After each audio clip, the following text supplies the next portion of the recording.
Hello and welcome to The Lavelda Show, Women of Power. Today, my guest is incredible. If this is your first time joining the show, we've upgraded from purely being a podcast to being a podcast and a TV show. So if you want to see more of that, go to lavelda.com/podcast and you'll be able to see this show and all of the previous episodes as well.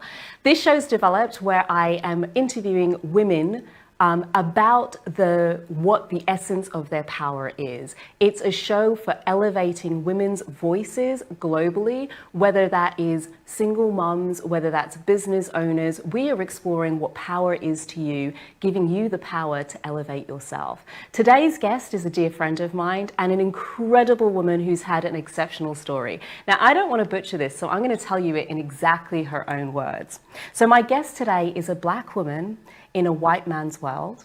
I need to say this exactly as it is. She's facially disfigured in a world in which is beauty obsessed. She's a Christian in a secular world. And for the longest time, she thought that these characteristics were the thing that set her back. And until recently, she's really stepped into herself to understand that it is exactly this that allows her to be the powerful woman that she is. Please welcome my guest today, Dion Johnson. Hi, my gorgeous. How are you? I'm really excited about being here and a TV show, the Lavelda Show. Woo-hoo! We're doing it. We're doing it. So here's the thing. There'll be a number of people who've never come across you before. Can you give us a really quick overview of your story? There's a lot of, I gave a little teaser there. There's lots of information in there. But What was it like to live in Dion's body? Let's say if we rewind like 10 years. Yeah, gosh, where do I start with that? Let me start with my professional life. For the longest time, I went into nursing, and then I was a midwife for a very long time. So as a midwife, I just found where I belong in the world, So life in my early adulthood was really about serving women. It was really about being alongside women at some of their most womanly times in their life, like bringing forth, like getting pregnant and carrying babies and birthing. I was really part of that. Being alongside women all that time. And that's when I really discovered that I'm made to be alongside women who are going through challenging processes. Like it's where I came alive. It's where I found, when time stands still, like I found who I am and what I'm here to do. Being alongside women who are going through challenging processes is my jam, But alongside all of that good stuff, there was all this other stuff going on inside of me. My personal life, my inner world was conflicted. And around 2009, I decided that, it's time for me to I want peace. I want joy. I want ease. I want to live the life that I know that I'm capable of, that seems to be this elusive thing. And I don't want to be a midwife anymore. And so I've just been on this amazing journey of finding myself, really, finding my voice, finding my power, and really learning how to step into it. And boy, has it been a journey. And living with a facial disfigurement, I think there's something interesting you said about having a facial disfigurement in a world which is beauty obsessed. And I don't know that there's one woman on the planet worth her salt who hasn't had at least a single moment of feeling like, ooh, not good enough. I'm worried about my hair, and then you're worried about your nails. There's always something, right? Do I look good in this? How have you found your power to fully show up? Because I know when we first met, you weren't the Dion that I see here today. It's been a journey. And things really, really started to turn around in 2009. So what was happening in 2009 is that I had this life that I built that looked okay. I was speaking, had my own business, I'd been a midwife for a long time, and I was doing okay, but I knew that in my inner world wasn't okay. So there were these two things happening at the same time. And around 2009, Obama got elected president of the United States. So there was all of this talk about how, this amazing thing that has happened. The black man was moving into the White House. And around the same time, Hillary Clinton was vying for position 2. So it looked like we might have a woman in the White House or a black man. And this was like unprecedented. Like these were new ideas. Like who would have thought it? Who would have thunk it that we could have a black man or a woman in the White House? And so there's all of this talk going on in my circles around these brilliant people, these kind of special human beings. And then there being the rest of us. You know, like these highlight, you know, show reel type people, and then the others. And I tried to work out where I would fit into that. And I had to admit that if you went by how my life was looking, I'd fit into the other group. But I had these ideas inside that I don't feel like an other. I feel distinct. I do know I'm supposed to be doing something powerful. And that's when my journey really began to try and work out what this is all about. And it's been an amazing journey of really understanding. In 2009, I really found myself with my hands up in the air, praying to God, saying, you know, what's wrong? Why is there this mismatch between me, the powerful me that I feel on the inside, and the me that the world tells me that I am? I'm black. I'm a woman. I'm disfigured. I'm a Christian. I decided that I wanted to find out how to match up this power on the inside with the power that was showing up on the outside. And so that's where I've been. I've been journeying that walk of trying to understand why I believed the messages that were coming to me from the outside world, why I agreed with it, that black women, that Christians, that disfigured people, that different people aren't the ticket. I had to shift my belief system, and that's what my journey has really been about, finding myself, facing myself, and, you know, deciding to address those difficult mismatches in my own understanding. So was there like a key part of that process? Like if you were to say there were like 2 or 3 components that were absolutely fundamental on that journey that helped you to have some of those shifts, because what you're talking about is something that I think many women have faced. There's me, and then there's everybody else. Like everybody else seems to be doing so awesome, and then there's me, and I know I can be one of those people that's out there and living their dream and doing these incredible things. Yeah. But for me right now, it just feels so out of touch and so far away from where I am. So what were some of the key steps, let's say, or things that really helped you to make that transition? So after this wrestling in 2009, feeling like that fever, that fatigue, or feeling like powerful on the inside, but not being able to kind of translate that power into the outside world. By the end of that year, my aunt died. And, you know, in our culture, we have these wakes, and people come for 9 nights and celebrate, drink, eat, you know, play dominoes. And I saw this friend of mine who I hadn't seen since I was really young, and we were trying to catch up, but her son was this like really irritating boy getting in the way of our conversation. And right in the middle of the room, a crowded room, he pointed at me and he said, "Mum, your friend, she's so ugly." He did not. He said that, right? He said it, and it's like the room went quiet. You know, it felt like everything hushed, and I was just left with what was happening. This boy's words really hurt. It was like it punched me right there in a soft spot. And I noticed something, Lavelda. I noticed that I was really hurting on the inside. His words really hurt me, but on the outside, I looked really like cocksure of myself. I was holding it down and holding in my composure. You see, I'd been born with a facial disfigurement, I told you that. And when I was 4 years old, I was wearing an artificial eye, given an artificial eye to make my face look a bit more normal. I was given dark glasses to hide. And so when this boy called me ugly, it kind of reminded me of all the years growing up with this face, all the years of the hiding and the masking.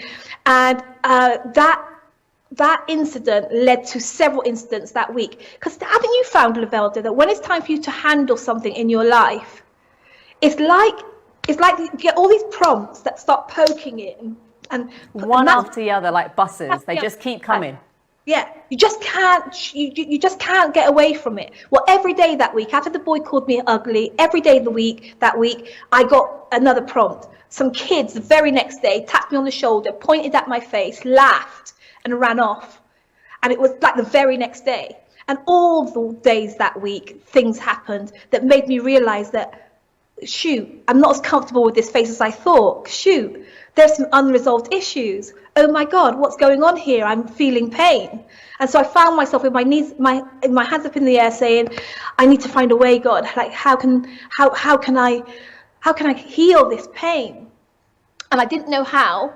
I was down on my knees and I just I said a prayer. I said, look, I'm going to find a way to show up for real. I'm going to find a way to let some people see who I really am. And that was about October of that year, 2009.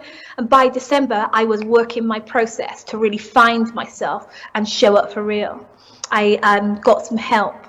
I got myself a counselor and a coach and decided that, I wanted to learn how to let people see the real me. And I knew at that point, I wasn't even sure about who the real me was. I just spent some time talking to the coach and the counselors, just really trying to fortify myself to work out if I'm going to take these masks off, if I'm going to show up for real, well, what the heck does that mean? Who am I? Who am I? There's so much in there, because I heard you say that each of those things that happened that week, every single one of those mean children, mean humans who showed up to laugh, to snigger at you, instead of looking at that and saying the world doesn't accept me, I'm not acceptable, it's not okay, that instead your interpretation was it's time to heal. There's something within me that I haven't yet accepted, and it's time to heal. And I think that in itself is quite a pivotal moment to acknowledge that, hold on a minute, for me right now, I'm not 100% comfortable in my body, because if I were, why on earth would I care that somebody doesn't like me? Because even if I was a beauty model, world's best model, somebody wouldn't like the way that I look. So I'm never going to be for everybody. So I love that you said that your interpretation was not, I must go and hide even more and I'm not accepted, but rather there's something here for me to heal. Yeah. And so many of us don't make the opposite decision. So many of us withdraw and we're not really fully showing up. We keep those masks on for dear life. We hide ourselves, we punch below our weight, we don't do the work that's required to heal our self-perception, to heal our sense of identity, and to really find out who we really are, to bring that person to the world. I see it all the time. It's what my work is all about. And I always say that in 2009, when I was going through this, it was like a dark night of the soul. I had to dig deep. There was a lot that I had to find in this story of mine, and a lot I had to face, a lot of BFDLs, big fat dirty lies, a lot of pain, a lot of unresolved things, a lot of unspoken things that I'd never looked at before. But it was worth it, because what happened was, even though I didn't know it back then, what was happening was I was finding my message. I was finding my signature sound. I was finding my voice. I was finding what was going to make my work as a coach and as a strategic ally to women different. Unique. No one can talk about authenticity quite like me. No one can talk about masking and unmasking quite like me, because I'm living this. I've gone through this journey. I know it personally. There's something I'd like to bring you back to as well. You said, I'm going on this journey and I'm not even quite sure who I am anymore. And that really struck me, because I find that it's so easy, for a number of different reasons, to lose yourself behind, let's say, the mask, the person that you've decided you need to show up as to be acceptable, whether that's I'm going to show up more powerfully and dress a certain way so that I can be acceptable in a workplace, or whether it's to, dim your light a little bit around certain people so that you can still be accepted by your friends. But I think if you play those games long enough, you kind of forget who you are. Like, totally. The lines get completely blurred. I mean, I see it all the time. I see people who it's time for them to move on to something else. It's time for them to grow, evolve. It was time for me to grow and evolve in 2009. But it felt like just fear, but it just felt like I don't know I don't know who I'll be outside of this role. When it's time for me to leave midwifery, I didn't know who I was outside of being a midwife, because I was a brilliant midwife. You know, I was a great midwife. I didn't know what I'd look like outside in the big wide world. When I was masking, when I was hiding my face, I didn't know what people would think of the real face. I didn't know what people would say when they really saw me. And of course, that's a powerful metaphor for me on all kinds of levels. I worried about what people would think about who I was. I didn't know who I was. And all of this journey has been about finding and facing and embracing who I really am, and realizing that that's the gift to the world, that we're not spare parts, you know. Women watching this who really identify with my story, my message to you is that we're not spare parts. We're not an accident. No matter what our stories have tried to tell us, going back, what the stories have tried to tell us about how we don't really have a place in the world, we haven't really got a purpose, like we all have. We've all got something to do, someone to be, something to say, something to give, something to create and make happen. And we can't do it if we're busy trying to be somebody else. Absolutely 100% agree. Preach it, sister. I know that you're a powerful woman. I mean, I've known you were powerful for ages, and we didn't speak for years, not through anything else apart from life, to be honest. We're both off on our individual journeys, and I can see how much more you've stepped into your power in that short period of time. It must have been about 3 or 4 years. So I'm really curious then, Dion, what do you define as the essence of a woman's power? We're here talking about women of power, but what is it to you? What do you think makes a woman powerful? See, I love it. I call it womanity. And, you know, I spent a lot of years, I shared with you, I spent a lot of years being a midwife. So I really know womanity. I spent a lot of time alongside women during one of the most womanly acts of all. And women are incredible, right? We're expansive. If you think about even just the act of childbirth, we're expansive, we're deep, we're intuitive. We know what to do when it's not obvious. We can see things. We make connections with things before they're even possibly connectable. Like, we're incredible. I saw in labor and in pregnancy and in my role as a midwife, I saw womanity, and she's like fierce. She is strong. And I kept thinking after I left midwifery, why aren't we as women showing up in our power like we do in that setting? Like, I believe that what the world really needs right now is that power.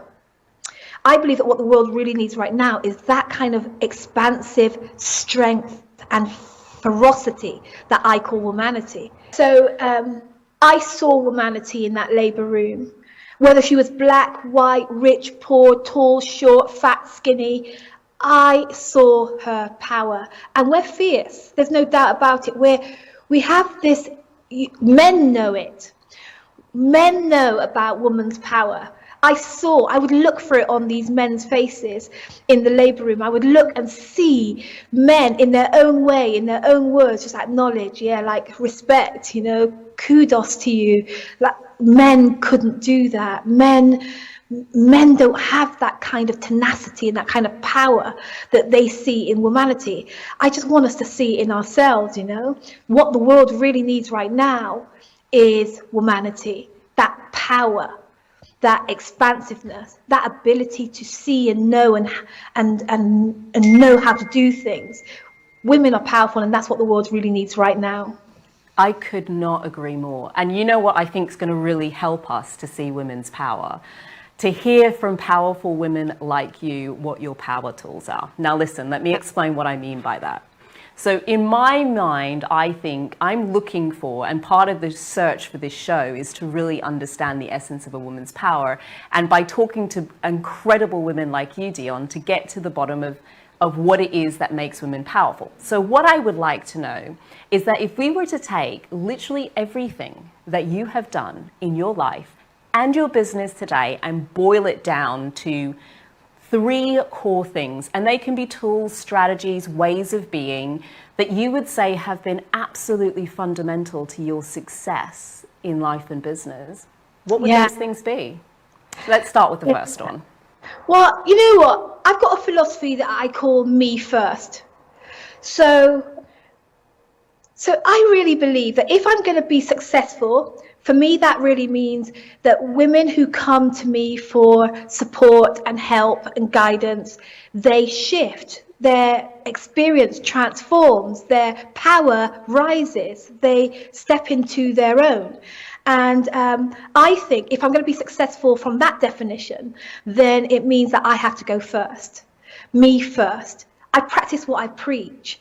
I don't ask my clients to do anything that I'm not doing. That I sit in the seat of the coachee, the mentee. I do the learning. I am teachable and coachable and trainable. I allow myself to be supported in my own growth. And I think that's a really powerful key. People comment on how real I keep it, and I can keep it this real because I'm on the journey too. I love that, being on the journey too. There's something I always say. So a few years back, I got my mission in life to unlaunch authentic, powerful female voices. Yeah. And I hadn't fully understood what that was going to mean for me as an individual. Because when I take those three words, authentic, powerful, voice, that means that I can't hide my authenticity, my power, or my voice, and be living what it is that I want to see in the world. And I think sometimes, especially in business, we can reach a point where we're being successful enough that we forget that the thing that we come to bring to the world is also the thing that we often still need to continue to learn yet more of ourselves. There's always another level. So I love that you say that, me first. Yeah, like in the world, in the wide world, that's not normal. People don't want to put themselves in the beginner's seat. People don't want to be seen to not know. People don't want to be seen to be a learner or progressing. It's like you get to leadership and it's like you're supposed to have arrived, and there isn't this ongoing thing. So it's not normal. You and I are ambassadors for me first. And what would be your second power tool then, Dion? Power tool number 2. I think I'm a master of provocative questions. Questions that help people to go beneath the surface of a situation or a matter.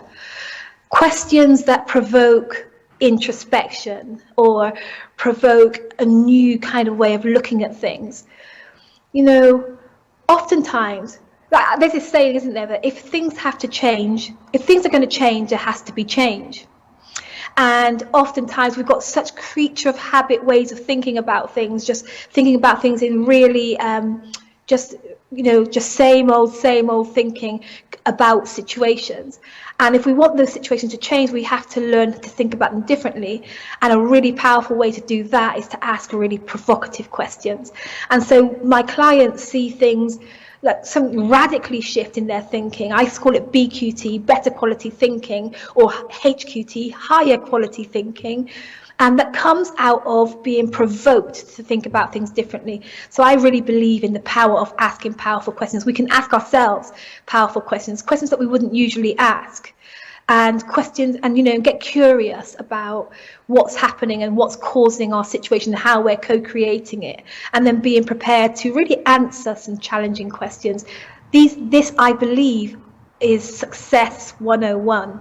It's how we shift and transform and evolve to be our most powerful selves, to ask and answer provocative questions. That alone, honestly, I've got chills, like all up my arms, all down my back. It's like, whoo, girl, there was a lot in there. Not just, because we hear about asking powerful questions, but this idea of asking provocative questions and being prepared to answer them, like being prepared to sit with it. Yeah. Because often those questions are very uncomfortable to answer as well. So that is so beautiful. Uncomfortable questions, sometimes triggers go up, guards go up, masks go on, and the art of asking and answering provocative questions requires you to be okay with being triggered. Be okay with going to those places that perhaps you avoid, such that you can grow. Oh, so powerful. And what's your third power tool? These ones are great. Well, it's kind of going on from there, but I really believe in the power of authentic self-expression. So, I am a Black woman, and I am a Christian, and I am facially flawed. And the more I learned how to embrace those and realize that those were the gift, that those were what I had to offer rather than what I had to hide in order to succeed, then that changed. It was a game changer. It changed everything. We've spoken about it at length today, but I think it's worth mentioning it again today, right here in this segment, that, we are the gift. And if there's a problem and you're trying to be someone else while you answer and solve the problem, then what you are really here to give gets withheld, gets withdrawn, doesn't come forward.